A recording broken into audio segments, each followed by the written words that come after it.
Hi అండి. Welcome to one more video. గెనుసుగడ్డల curry అయితే చేసుకుంటున్నామనమాట ఆఫ్టర్‌నూన్ లంచ్‌లోకి.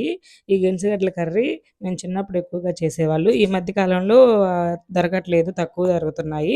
ఇంకైతే వెజిటబుల్స్‌కెళ్ళినప్పుడు తీసుకొచ్చుకున్నాను. ఆ పాత కాలంలో ఉన్నంత తీపిగా లేవండి.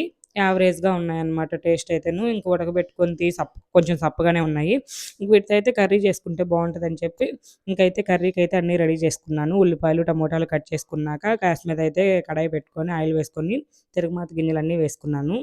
తర్వాత అందులోనే తగినంత సాల్ట్ యాడ్ చేసుకొని, ఉల్లిపాయలు కొంచెం వేగాక తర్వాత టమోటాలు కూడా యాడ్ చేసుకొని, టమోటాలు మగ్గే టైంలోనే బాగా మగ్గాక ఇంకా పసుపు, కారం యాడ్ చేసుకున్నాను.